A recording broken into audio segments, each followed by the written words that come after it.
My name is Heiko Kalmbach. I'm raised and born in the Black Forest in Germany and spent some formative years in my 20s and 30s in New York City. And these days I call myself a filmmaker slash video artist slash facilitator for expressive arts in transition. So coming from a background in theater mainly, and then moving into spatial performance and video for space and spatial installations, and along the way making films here and there. And in the more recent years, for different reasons, I've been spending more time facilitating groups, and that's it, but still very much connected to the moving image. So, I mean, it sounds like what you've been doing is a very collective kind of process. I mean, unless the films you're doing yourself. I don't know if you're using a team when you're doing a film, but it sounds like a lot of your projects involve a group or more than one person. Well, what's happened when I've been working with film recently, I kept it to a very small team. I would work with one other person, and it would usually be interview films for museum installations, documentary installations. One reason for that being both that I tried to keep it simple and to keep it to the topic and keep it tight in a way. But the other reason also that I simplified my way of working when I worked with the moving image, because for some health reasons, more complex shooting had become too challenging to some sort. So I tried to take on the challenge of finding ways to keep working in a more simple way. So one gave the other, but it kind of actually lent itself to my way of thinking anyways. I like it kind of simple. Yeah, I mean, in my field of photography, I mean, if you go out with a number of lenses, it's a little more confusing. If you go out with like a 50 millimeter lens and you need a wide angle, you just take 4 steps backwards and you have a wide angle. You know, if you need to be closer, you take 3 steps forward. You know, it's a simpler way of working, and you can actually almost get a lot more interesting things done, you know, rather than being caught up with all the different lenses and all the different possibilities. But I understand what you're saying. Why don't you talk about, just mention a little bit about that documentary you did on that famous photographer who became, I don't know if he was super famous when you did the documentary. He was getting some recognition, but not to where he is today. So that's an example. If we speak about working different ways in film, because I'm just going to mention that before, I was used to working in collaborative teams because I came from theater and you never did everything on your own. And then I went to film school where, of course, I also learned how to do everything in a team, and I would fulfill different roles. And my first short films, I would always work with a crew and creative collaborations. In this case, so while I was studying film at NYU in New York, which is where you and I met, actually, in the city, at least, not at NYU. So I wanted to do a documentary piece on the creative process. And I had a couple of people in my mind in 3 different genres. I was thinking of a choreographer I knew, then of a multimedia artist, painter, multimedia artist, and then of a photographer whose work I really cherished, a German photographer. His name is Wolfgang Tillmans. And that was the mid-90s, and he was well known in Germany and had quite a reputation for a certain style of photography. Was labeled snapshot photographer, kind of a documentarian of his generation, kind of a techno generation, somebody also pushing boundaries in terms of a political view, a queer view, and also putting up the images in a really interesting way, creating huge collages on the walls with different size images. So anyhow, you're right, I approached him in 7 or 8, or maybe even earlier, um, he said yes to what at the time was a film student from New York with some short films and art films under his belt. And then I followed him for several years. And that I solely did on my own with the camera. So there from the get-go, it was clear it would be cinema verite style. I would just take my video camera and a mic and go for it. Something just popped into my mind. I mean, since your native tongue is German, and you're working in a visual format like film, do you think because you speak a different language that the language of the film is different than if you spoke, like, let's say, English or Polish or Spanish or Hungarian? I mean, just any of, Japanese. I'm curious. It just sort of just came to my head, because your language, your first language, even though you're speaking very good English, but your native tongue is German. Is the thinking process different? Because spending time in Europe and spending a lot of time in Germany, I've learned a little bit about the language and how sentences are structured. I mean, I remember once somebody telling me that sometimes there's a sentence that can go on for 5 pages, something like that. I mean, certain German writers can write like that. I'm not saying all German writers, but I'm not sure which ones do that. But someone said, "Oh, no, we have a sentence that goes for 5 pages." Yeah, I could make you one. Yeah. There you go. And that's not poetry. I mean, that's just prose. Saying something and kind of working the sentence structure in a certain way. Well, it's certainly true. I often wonder that, because I've seen European films, I've seen films in other language. Now, of course, they have subtitles. Okay, so that I'm not quite sure why there's sometimes less camera movement because of that. But even if there weren't subtitles, a lot of times there's, at least used to be, and I'm not sure about today so much, but the camera movement was very different. The language of the film was very different. And talking to you, I was just thinking, does something about the native tongue that would design or give form to the film?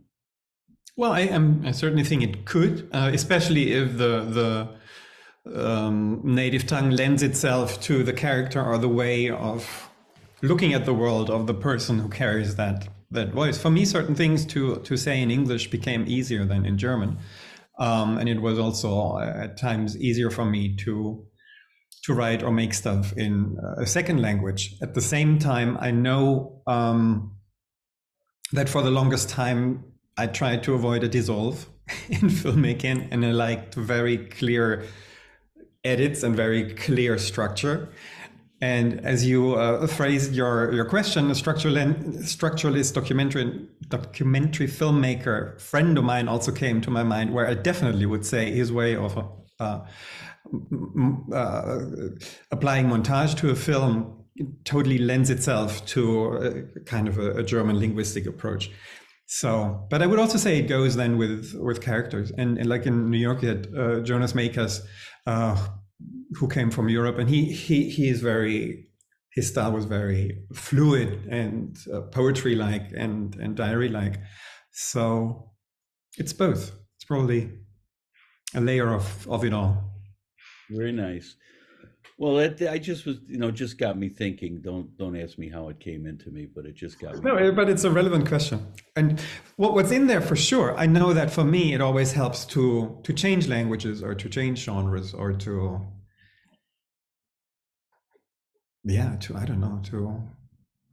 look at fiction with a documentary eye, to look at documentary with a poetic eye. I don't know. It's like they inform each other.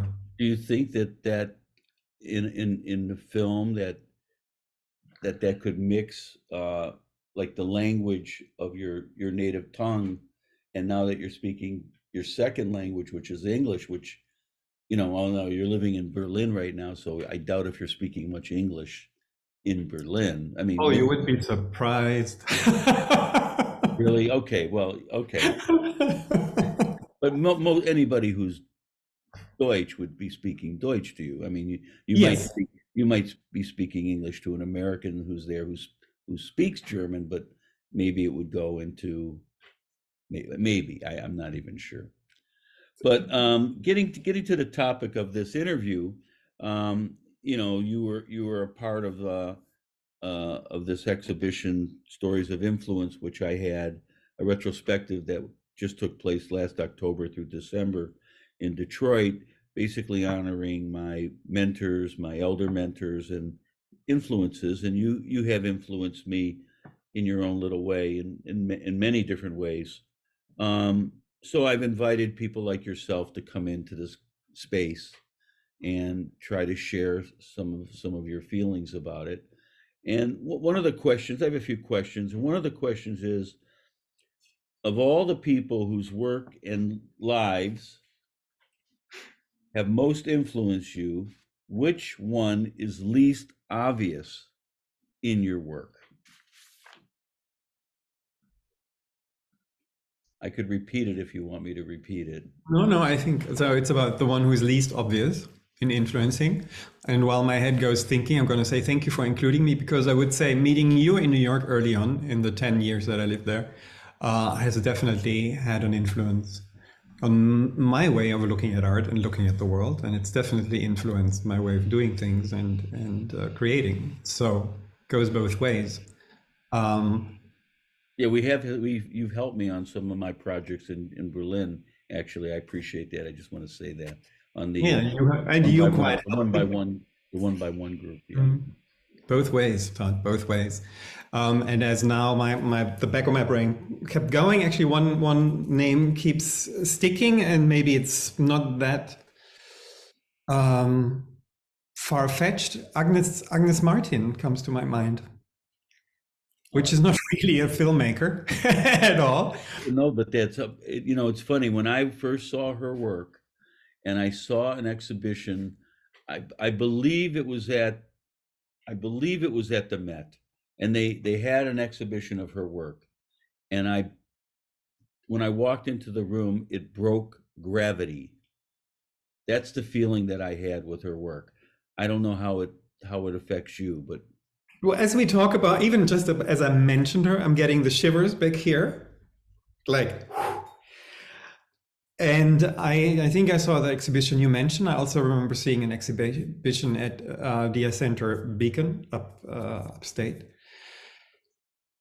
And some people might say you go in there and you see a big painting, and what's on there, it's nothing, but it's everything. And when you approach it and it speaks to you, then it's everything, and you can sense the process that's in there, and the thought, and the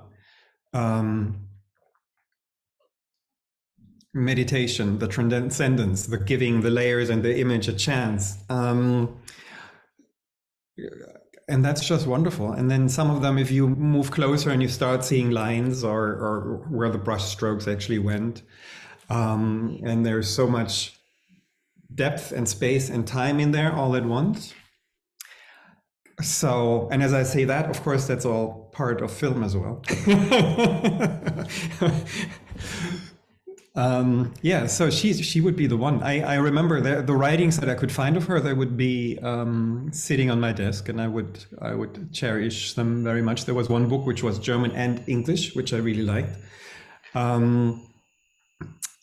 Actually, the documentary with Tillmans. We had it we would change in between languages, and yeah, the painter Agnes Martin, who ended up somewhere in the desert, I believe, to paint then for years later in life. Yeah, it's interesting. She had a major influence on me as well. I didn't know that. Yeah, oh yeah. I mean, what I also love about what you said is that, it was somebody who influenced you who is basically you know, in a different medium. But yet you said that they kind of connect, the film and her paintings and film sort of meshed for you in some way. Well, maybe it points at something that I would, maybe no matter which medium I would work in, or maybe even if I just work with a group, trying to direct a group or facilitate a group, to find something that's beyond just the what's the obvious and what's the now and what's the very specific, like what's the in between and what's the bigger and what's the shared. So to even because film is very specific, like you look for the frame, you look for what's in the frame, like there's so many choices. But at the same time, what's the magic in any medium for me is what's in between. Very nice. Question 2. Influence comes from people other than individuals working in the same field as our own. Who are some of the people not working in the same field as you have that have most influenced you? Basically, you just said her. Is there any? Well, no, but I have. Go on. Now I have a crazy one that comes to my mind, who wasn't even an artist. This is funny what that question does to me. So we had Agnes Martin, and what now comes to mind is another woman who, when I met her, she was in her 80s.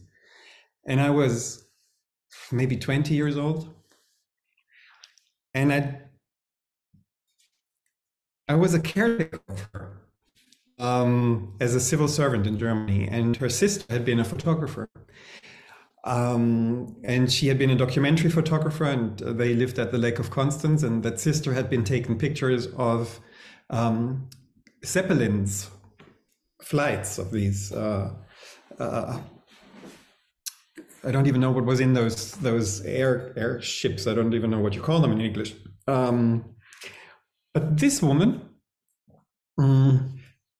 she was very sick. She had Parkinson's, and she was very old. And I would, every day that allowed it, she lived under the roof in an old house by the lake. And every day we had the time, I would take her downstairs, 3 flights to the garden, and we would walk through the garden. And that's probably how I was introduced to walking meditation as well with her. It would take an hour and a half just to go down and around and back up. And I really learned how to look at things, how to be present with her, and how to look at the grass grow at the same time, day to day, through the seasons, through the sunshine, through the rain. So that's Frau Widmer, who also gave me some artifacts as a gift while I was there, like a raw egg that had been painted, that she'd been receiving from someone as a gift, for example. So she's not famous. How long ago was that? 33 or 34 years. And it's so fresh in your mind that you described it like you were there. Yeah, and it feels like I was there. And it's so funny that I think now she comes up because of talking about Agnes Martin. Yeah. How funny. Very nice. Very nice. Question number 3. Whom living, but not especially dead, would you most like to meet, and why? And what would you talk about? Not especially dead? Not especially dead. I mean, if it could be living, but it could be dead.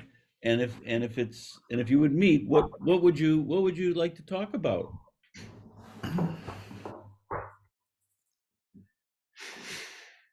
I know it's big. It's a big. I mean, all these questions are big, but if you could simplify it somehow to maybe one person who comes into your mind. Yeah, I'm trying. Like, it was nice with Frau Widmer. She just like fell into my head. Now I'm trying to invite the next person to fall into my head.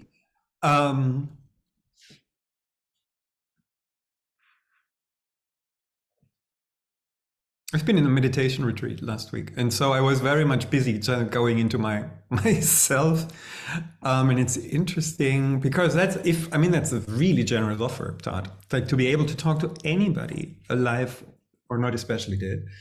So if you gave me that ticket now, who would I call for? Um, well, after last week, I would love to talk to Buddha, but he's not especially dead. So he doesn't, yeah, living, but yeah. Have a chat how that went, and how in hell you would give so many teachings through these not that many years. It's quite amazing. For the first time last week, I started looking at some of the translations of Pali texts, so of the closest to when they were told written down texts. But I'd like to come up with someone else for you.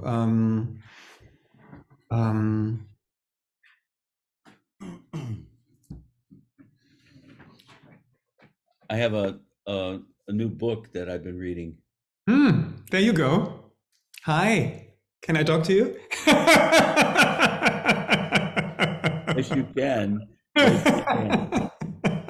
Karen Armstrong, I don't know if you know her writing, but she's done some interesting work on spirituality and I don't think I know her writing. yeah, Thank it's you. really quite nice.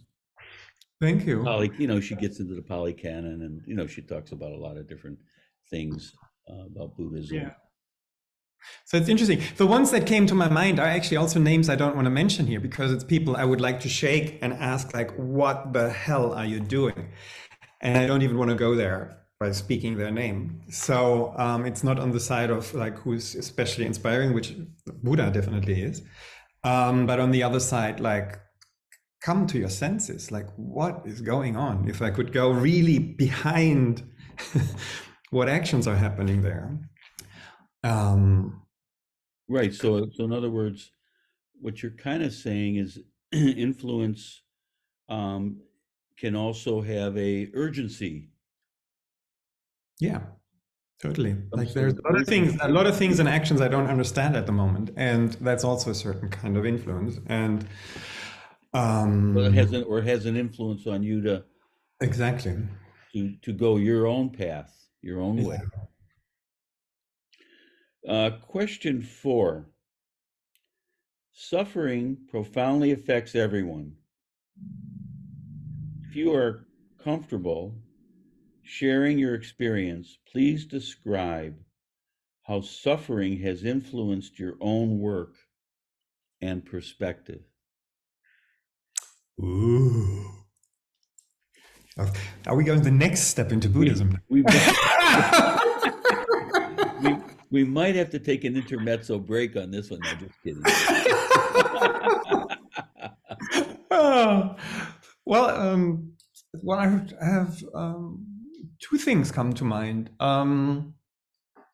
One in the bigger picture and of wanting to be an artist and working creatively, because there I do remember actually with every piece where I felt like I really want to do this, or not I really want to do this, more like I have an urge, there would be a sense of pain and panic at the same time.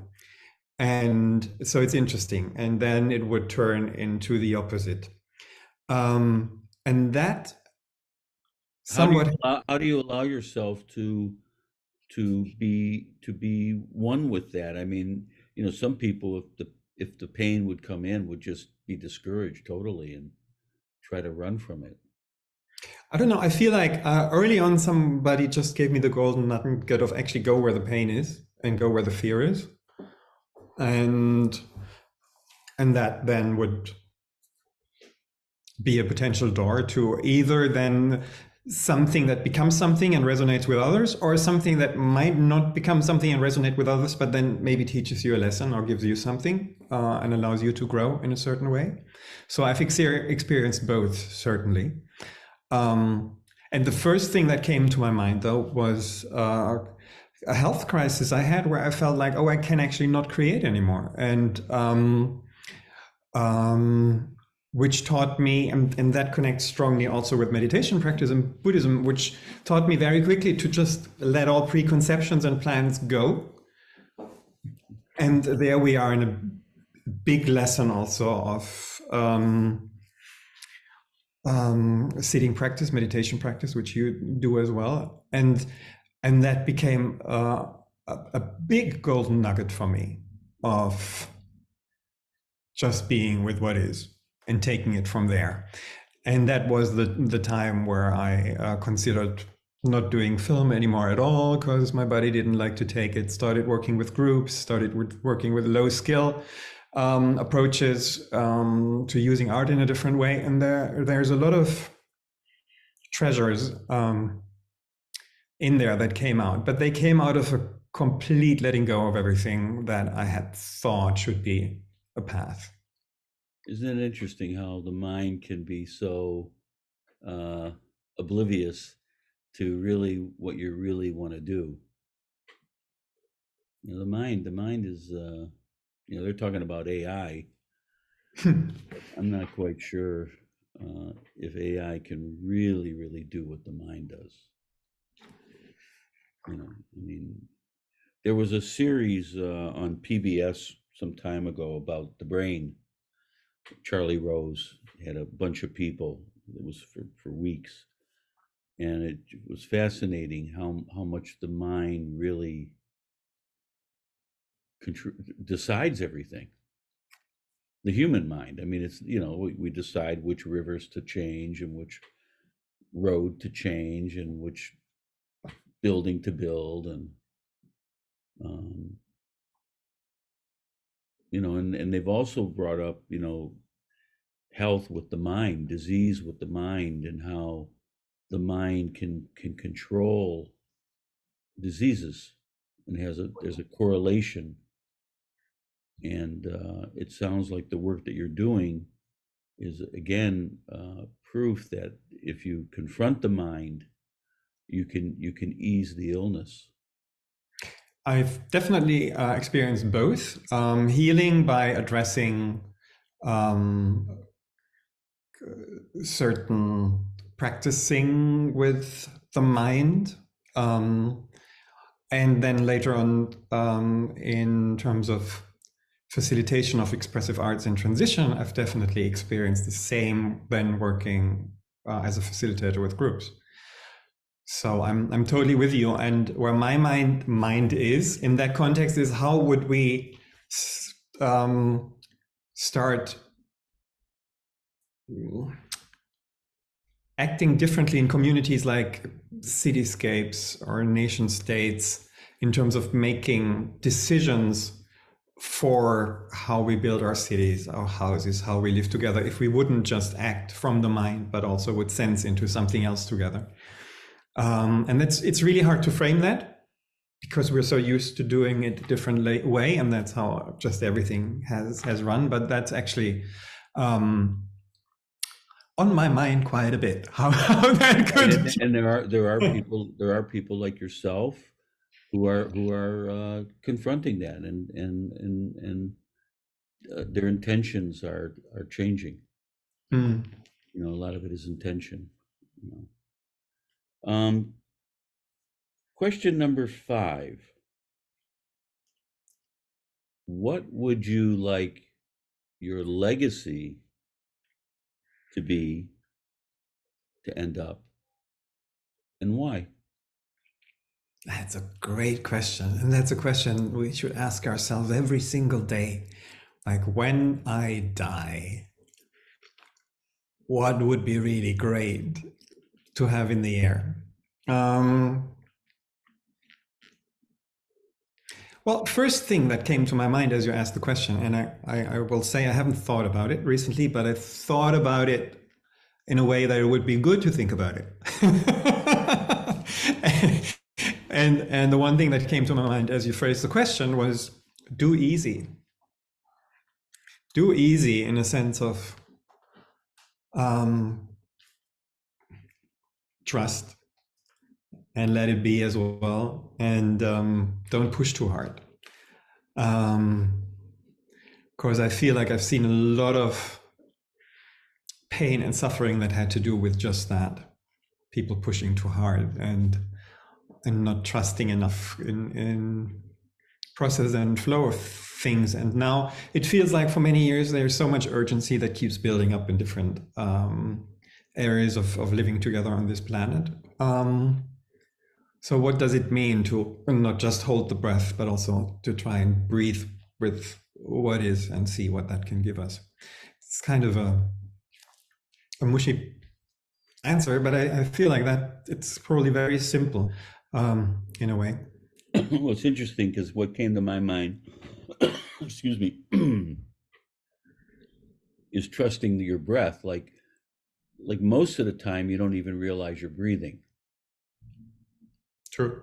You just take it for granted, or you wake up and you get up and you have breakfast and you whatever, brush your teeth, take a shower, and you're breathing the whole time. I mean, we're breathing the whole time while we're talking. And this breath thing is neglected. I mean, it's really neglected, and to not be mindful of it, or how does one become more mindful of it in a positive way? And I find that through meditation, one does become more mindful of one's breath. Definitely. And yeah, but is that a legacy? Is that a legacy, I wonder? Of course, I think we should be kind with each other. Like, I'd like to be kind while I live. I'd like to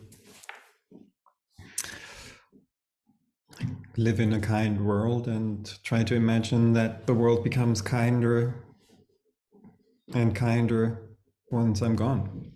And can art and creativity add to that? I'm sure that yes, because play and art are important in keeping us human.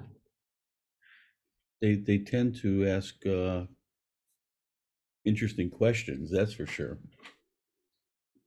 Living, creating art, the doing of it, and allowing yourself to relax in doing it, and allowing failure as well as succeeding, and but not getting down on the failures, or being open to the mistakes, to the serendipity of what you're doing, And in your last, I was lucky to join your last group that you facilitated. You invited me, and there must have been at least 15, 20 people in it. And it was interesting how, the act of kind of impromptu, what comes out of something that's impromptu. It was for me, that was really interesting, how everybody could tap into that and liberate themselves with it. It's true. I mean, from the exercises that you did, I mean, just the movement, you did little exercises, and then to the breakout groups. I found it really kind of inspiring, and I'm,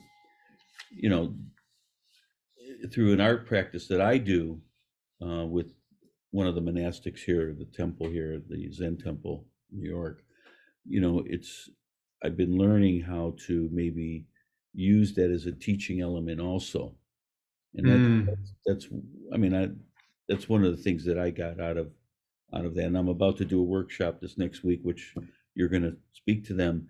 I hope we can talk about that a little bit, about how to allow yourself to be, and to be more receptive to maybe how you're really feeling, and not push it aside, or not think you have to be a certain way. Or, I mean, there's so much of that we all struggle with. Why isn't Heiko's artwork being shown in all the great museums of the world now? It's the important thing is that you're doing stuff, and you might touch one or two people, and that's a lot, and you have done that. I mean, you have a whole slew of people that are following you now and being inspired by you. I can see that. But it's true.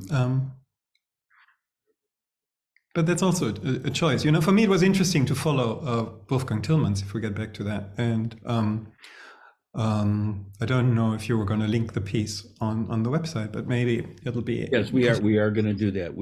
I'm still working on the website, and you go through it, you'll see it's www.storiesofinfluence.com, and I'm trying to figure out, you know, how to do that, like, you know, Heiko Kalmbach, and then I'll have his bio there, and then I'll have some links to where you could see more what he's doing.